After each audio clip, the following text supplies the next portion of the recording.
La sentite questa musica medioevale che arriva nelle nostre orecchie? È perché sta arrivando il Palio di Feltre 2023, 4, 5, 6 agosto e oggi alla puntata di Valdo TV 361 ne parliamo con il vicepresidente dell'Ente Palio che organizza questa meravigliosa manifestazione proprio fra un po', dopo la sigla.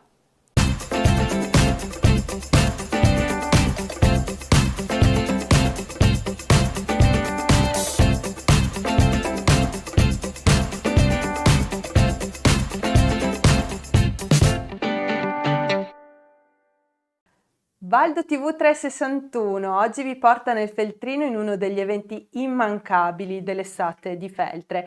Parliamo oggi con Manuel Sacchetto, vicepresidente dell'Ente Palio del Palio di Feltre. Benvenuto Manuel. Grazie Alessia e grazie a Valdo TV perché ci ospita insomma anche come Ente Palio quest'oggi.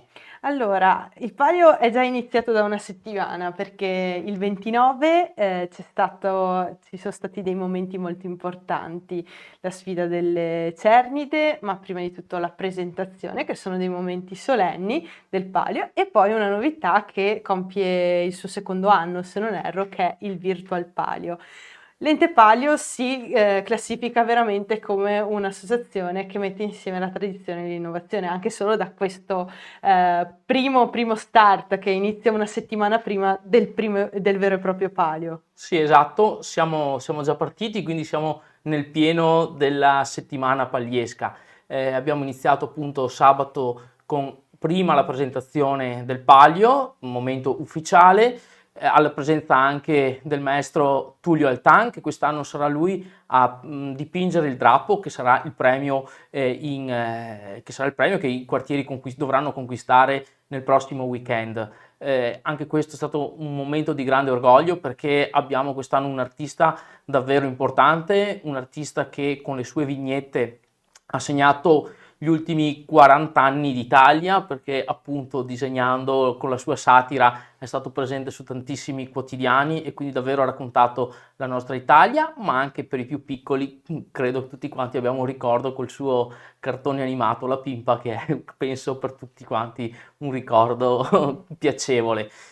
Appunto dopo abbiamo proseguito con la sfida delle Cernide, quindi le sfide dei tamburini e sbandieratori dei vari quartieri. È un momento davvero emozionante per la città perché sono proprio i ragazzi più giovani che si sfidano, lavorano un anno nello sbandierare e nel tamburare, quindi è un po' l'apoteosi questo momento per loro di preparazione, dopodiché insomma si divertiranno anche i prossimi giorni, però davvero lo sentono davvero tanto la sfida del sabato sera. E poi domenica appunto abbiamo avuto la presentazione del docufilm dedicato sempre all'artista presso l'Officinema e anche questo è stato un momento culturale, diciamo, importante per la nostra manifestazione. Non è solo stato questo il momento culturale, perché in realtà ci sono stati dei mesi proprio di avvicinamento al Palio di Feltre, quest'anno in particolare una serie di conferenze molto molto di valore. Sì, questo è uno degli obiettivi che come direttivo, soprattutto il presidente Eugenio Tamburrino si è dato nei suoi ultimi mandati, cioè quello che il Palio di Feltre non sia solo i 3 giorni di rievocazione storica che ricordano appunto la dedizione di Feltre a Venezia del 1404, ma vuole essere un momento di aggregazione e di approfondimento culturale, sociale, appunto dedicato ai feltrini e quindi un palio, un'associazione che tiene viva la città un po' tutto l'anno. Appunto come dicevi bene Alessia, ci sono stati 8 appuntamenti da aprile praticamente fino a settimana scorsa, appuntamenti presso il Museo Diocesano e organizzato insieme al Museo Diocesano, approfondimenti culturali che avevano come obiettivo quello di conoscere meglio il periodo del tardo medioevo, inizio rinascimento del 1404, quindi quando è avvenuta la dedizione di Feltre a Venezia, sia per quanto riguarda il territorio feltrino, ma anche un po' più generale attorno insomma a Feltre o comunque un po' a livello diciamo nazionale perché al tempo insomma non c'era sì, la conformazione politica era diversa del paese, però insomma quanto che riguardava un po' la geopolitica di allora.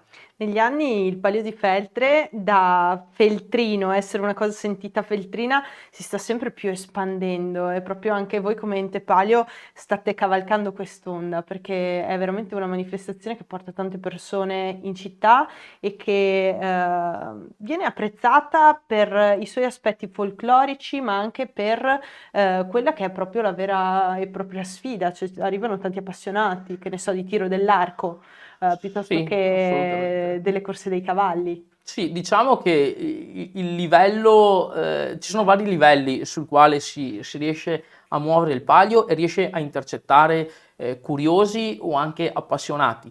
Quest'anno è la 44esima edizione, quindi diventa anche un pezzo di storia recente della città di Feltre e quindi si è anche ben radicato. Iniziamo a avere, per quanto riguarda i feltrini, più generazioni che vivono il Palio, perché magari erano iniziato i genitori 44 anni fa e adesso siamo arrivati alla seconda o addirittura alla terza generazione. E questo porta a un radicamento in città e quindi a un amore verso la manifestazione. D'altro canto, comunque, è di alta spettacolarità i 3 giorni, a partire dalle cene che ci saranno venerdì sera, queste quasi 1000 persone in centro cittadino divise tra i 4 quartieri a cenare, un momento conviviale ma un momento di festa dove anche i turisti possono stare seduti vicino ai contradaioli, quindi vivere questo clima, e poi le 2 giornate appunto che sono degli eventi sicuramente molto spettacolari, ma anche che hanno delle importanze dal punto di vista sportivo, perché sono passati fiori di atleti, ad esempio nella staffetta, ricordo su tutti uno degli anni scorsi ha corso la staffetta Ian Crippa, che è uno dei più importanti mezzofondisti italiani, se non addirittura il più importante in questo momento, ma andiamo indietro nel tempo, mi ricordo Obrist, più volte campione del mondo di corsa in montagna, e stesso discorso vale per il tiro con l'arco, il tiro alla fune molto spettacolare, e poi insomma la gara dei cavalli con i fantini che arrivano da Siena e quindi con anche la risonanza mediatica che hanno. Guarda TV è una web TV che spazia tra il bellunese e il trevigiano e quindi per me che sono feltrina come te è bellissimo vedere tutta l'enfasi, no? che metti nel raccontare queste gare, ma vorrei che proprio ti distaccassi per un momento dalla tua figura istituzionale di vicepresidente e mi raccontassi cos'è per un feltrino il Palio di Feltre. Ma allora magari te la racconto come tanti ragazzi lo vivono, no? Mi viene in mente ad esempio se si può chiamare la generazione di ragazzi universitari, il mese di agosto è quello che rientri magari con un po' più assiduità in città dopo magari aver studiato durante l'anno fuori Feltre, o anche chi magari rientra da lavoro, che magari lavora o all'estero o in giro per l'Italia. E quindi un po' è anche questo il Palio di Feltre, cioè lo stare insieme, fare relazione, fare comunità e ritrovarsi il primo weekend di agosto a Feltre e condividere comunque una sfida accesa tra i vari quartieri. Per i più piccoli è un momento anche loro di allegria e di impegno, perché comunque si sentono coinvolti nello sfilare, nell'iniziare a tamburare. Quest'anno ad esempio è anche il compleanno, sono i 40 anni del gruppo Sbandieratori Città di Feltre, che è il gruppo che rappresenta la città e rappresenta il Palio in tutta Italia, e lì hanno vari gruppi, gli under più giovani, bambini, che quindi anche lì vengono coinvolti durante tutto l'anno.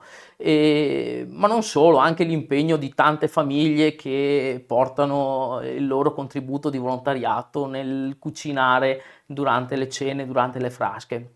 Quindi davvero è un momento di relazione, un momento di comunità, un momento di amicizia che va oltre, diciamo, quello che magari è il 3 giorni della sfida. E oltre lo spettacolare, oserei Sì. dire, nel senso è proprio un legame, hai espresso benissimo e sono sicura che anche questa magia che hai un po' raccontato arriverà anche ai nostri ascoltatori e li invoglierà ad arrivare a Feltre il 4, 5, 6 di agosto. Esatto. Ed andiamo nel vivo. Allora, mi hai già enunciato le gare, quindi tiro con l'arco e la staffetta il sabato. La domenica invece abbiamo il tiro alla fune e la corsa dei cavalli.